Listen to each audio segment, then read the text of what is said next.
सोचिए, एक लड़का जो मेले में पकौड़े बेच रहा है, वो ज्यादा से ज्यादा क्या कर लेगा? शायद एक अच्छा सा रेस्टोरेंट खोल ले या एक बड़ा सा घर बना ले। लेकिन क्या कोई सोच सकता है कि वही लड़का आगे चलकर इंडिया के सबसे अमीर लोगों में से एक बनेगा? आज हम जानने वाले हैं धीरूभाई अंबानी की ऐसी ही एक हैरान कर देने वाली कहानी। तो सवाल यही उठता है, कैसे एक छोटे से गांव का लड़का जिसे पढ़ाई लिखाई में कोई खास दिलचस्पी नहीं थी, आखिर उसने इतना बड़ा ग्लोबल बिजनेस एम्पायर खड़ा कैसे कर दिया? ये सफर एक ऐसे इंसान का है जिसने सिर्फ सपने नहीं देखे, बल्कि उन सपनों को सच करने के लिए हर नियम को चैलेंज किया। चलिए शुरू करते हैं और देखते हैं कि सब हुआ कैसे। तो सबसे पहले एक लड़का, एक ठेला और एक सपना। कहानी हमें ले चलती है साल 1932 में गुजरात के एक छोटे से गांव चोरवाड़। यहां एक स्कूल टीचर हीराचंद अंबानी के घर जन्म हुआ धीरजलाल हीरालाल अंबानी का। हाँ, वही जिन्हें हम सब आज धीरूभाई के नाम से जानते हैं। अब देखिए, उनके पिता के 5 बच्चे थे और एक स्कूल टीचर की सैलरी से घर चलाना काफी मुश्किल था। तो धीरूभाई ने स्कूल छोड़ने का फैसला कर लिया।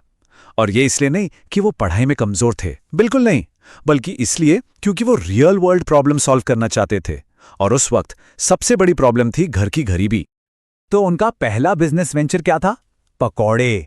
उन्होंने देखा कि मंदिर के पास मेले में कितनी भीड़ होती है और लोगों को भूख तो लगेगी ही। बस उन्हें अपना पहला बिजनेस आइडिया मिल गया। अपनी गुल्लक तोड़ी, एक ठेला खरीदा और पकौड़े बेचना शुरू कर दिया। भले ही ये काम थोड़े टाइम बाद बंद हो गया, पर बिजनेस का जो कीड़ा होता है ना, वो उनके अंदर जाग चुका था। अब आगे बढ़ते हैं। दूसरा चैप्टर, यमन का अध्याय, लीक से हटकर सीख। यहां से उनकी जिंदगी एक नया मोड़ लेती है। सिर्फ 17 साल की उम्र में वो काम के लिए यमन चले गए, अपने बड़े भाई के पास। और यहां उन्हें बिजनेस के वो लेसन मिले जो शायद ही किसी बी स्कूल में मिलते होंगे। यमन में धीरूभाई को चाय पीने का बड़ा शौक था, लेकिन उनकी चाय स्ट्रैटेजी कमाल की थी। वो चाहे तो सड़क किनारे 10 पैसे की चाय पी सकते थे, पर वो जाते थे एक 5 स्टार होटल में, जहां चाय मिलती थी 1 रुपए की, 10 गुना महंगी। क्यों? क्योंकि उस होटल में आते थे बड़े बड़े अमीर बिजनेसमैन। धीरूभाई वहां चाय की चुस्कियों के साथ उनकी बातें सुनते थे, समझते थे कि पैसा बनता कैसे है। बेसिकली वो इन्फॉर्मेशन के लिए कीमत चुका रहे थे, और ये उन्होंने बहुत पहले ही सीख लिया था। और फिर एक दिन उसी होटल में उन्होंने कुछ ऐसा सुना जिसने सब बदल दिया। उन्हें पता चला कि यमनी रियाल के सिक्कों में जो चांदी है, उसकी कीमत सिक्के की फेस वैल्यू से ज्यादा है। अब सोचिए, बाकी सब लोग इस बात पर हंस रहे थे, पर धीरूभाई ने इसमें एक जबरदस्त अपॉर्चुनिटी देखी। उन्होंने फटाफट मशीनें खरीदी और लाखों सिक्के पिघलाना शुरू कर दिए। सोच के देखिए कितना बड़ा रिस्क था। जब तक वहां की गवर्नमेंट को समझ आता कि मार्केट से सिक्के गायब कहां हो रहे हैं, धीरूभाई अपना प्रॉफिट बना चुके थे और इंडिया में एक नया एम्पायर खड़ा करने का सपना लेकर निकल पड़े थे।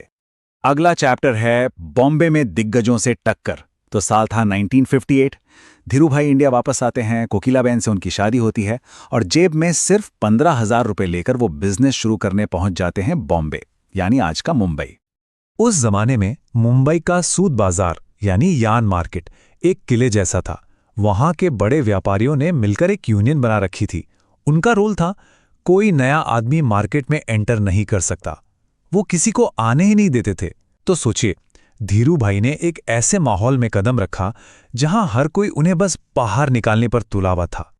तो हुआ ये कि बड़े व्यापारियों ने एक IAS ऑफिसर को रिश्वत देकर मेन गोदाम पर ही ताला लगवा दिया।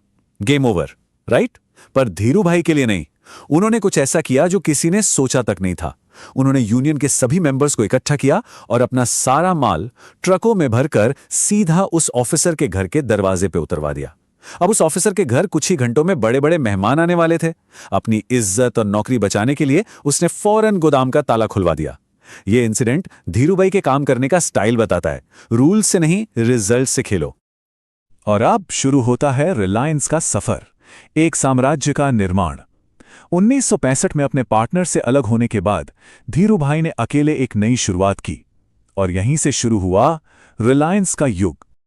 उन्होंने गुजरात के नरोदा में अपनी टेक्सटाइल मिल शुरू की और एक नया ब्रांड लॉन्च किया, विमिल। लेकिन मार्केट के पुराने खिलाड़ियों ने एक ग्रुप बना लिया, एक कार्टेल, और उन्होंने सभी दुकानदारों को धमकी दे दी, अगर विमल का कपड़ा बेचा तो हमसे माल मिलना बंद हो जाएगा। ये धीरूभाई को मार्केट से बाहर करने की एक सीधी साजिश थी।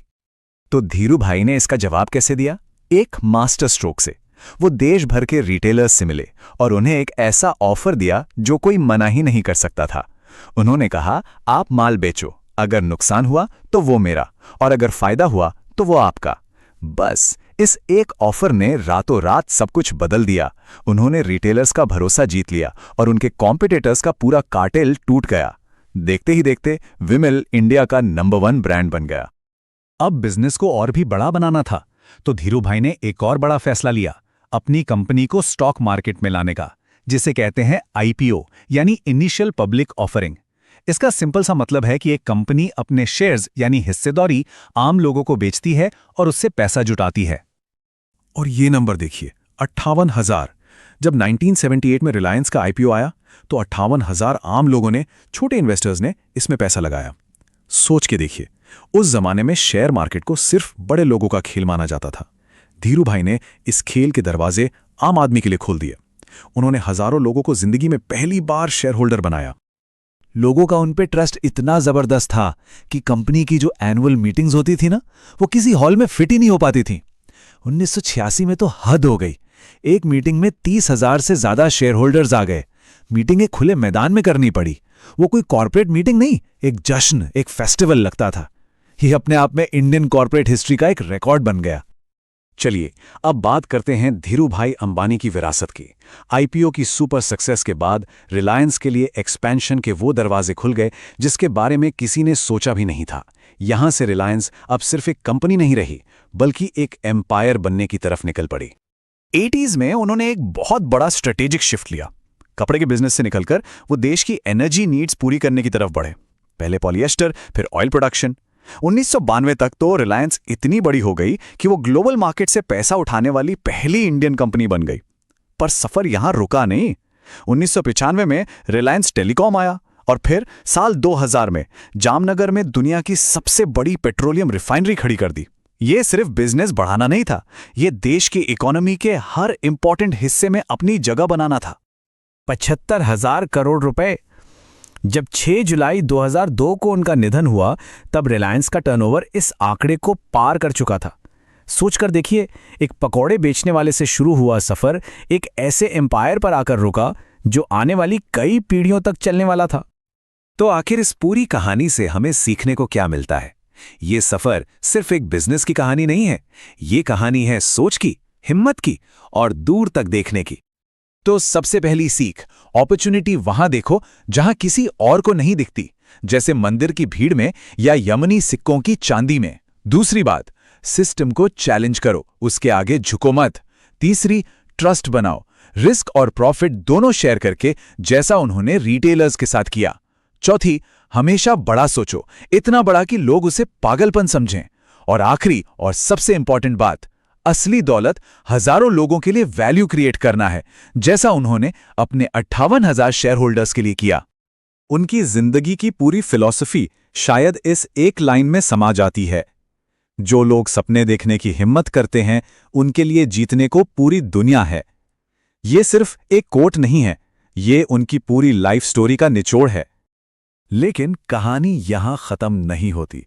धीरू भाई की लेगेसी जितनी शानदार है, उतनी ही कॉम्प्लेक्स भी। उनके काम करने के कई तरीके, जैसे सिक्कों को पिघलाना या सिस्टम की कमियों का फायदा उठाना, हमेशा सीधे साधे नहीं थे। तो एक सवाल जरूर उठता है, और मैं ये आप सबके लिए छोड़ रहा हूं कि क्या अंत यानी इतना बड़ा वर्ल्ड क्लास एम्पायर खड़ा करना उन साधनों, उन मीन्स को जस्टिफाई करता है जिनका इस्तेमाल किया गया? इस पर सोचिएगा जरूर।